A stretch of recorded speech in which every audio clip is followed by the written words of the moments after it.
The second one that I want to dispel is this view that some have espoused, started by them, that the Prime Minister is arrogant. The Prime Minister is arrogant.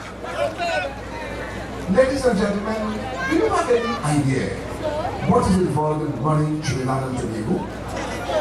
You have any idea? It's a very difficult country to govern. You know why? It is difficult to govern because it is very diverse. It comprises people of different races. 42% of this society are of East Indian stock. 38% are of African stock. 2% Chinese, Singaporeans and whites. 18% mixed.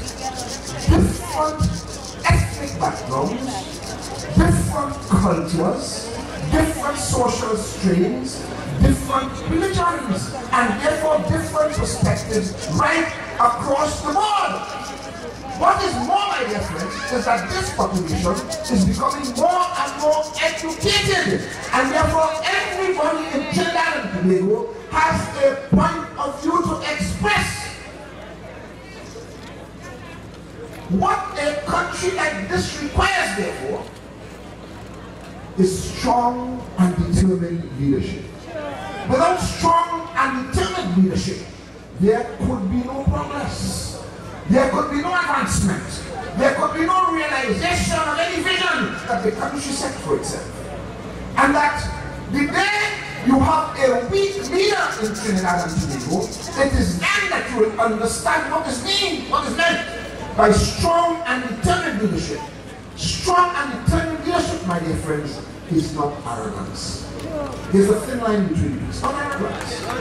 Leadership has to be strong. Leadership has to be determined if you are to achieve anything in Trinidad and Tobago. That's the reality. And that is where we take issue with the UNC. That is where we take issue with the COP. That is where we take issue with the agglomeration that has come together to face the PNM. Whatever attributes the honorable lady might have, the one thing that you can't ascribe to her is strength, and the other is determination.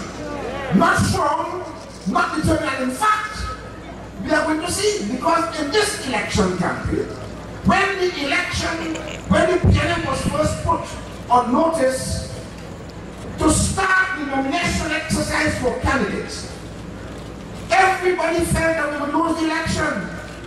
My lady friend was riding very high, and she was falling for their own rhetoric and their own propaganda, and already started to walk like a prime minister, to talk like what she perceived the prime minister to be, not at all, to dress like a prime minister.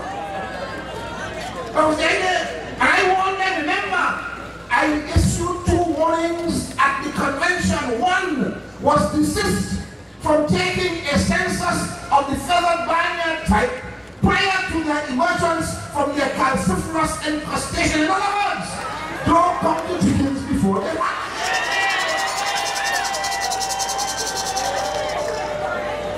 And the reason was that there has been many a slip between cup and lip. Look at what has happened over the past 4 weeks. The fortunes of the PNM have turned considerably, to the point where today it is clear to all and sundry who wish to see that the PNM is on the road to victory, my dear friends, and perhaps one of the most resounding victories in its political career.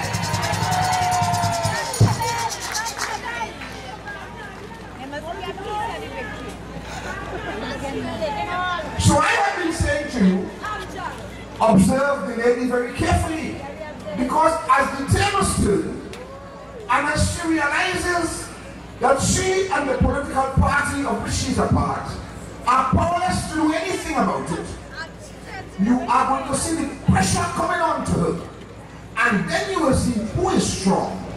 Then you will see who is determined, my dear friends. Then you will see who meets the criteria for the leader of Trinidad and Tobago. Then you will see. So observe closely. We have 4 weeks to go. Observe closely, my dear friends, and we shall see what we shall see. Over the last over the last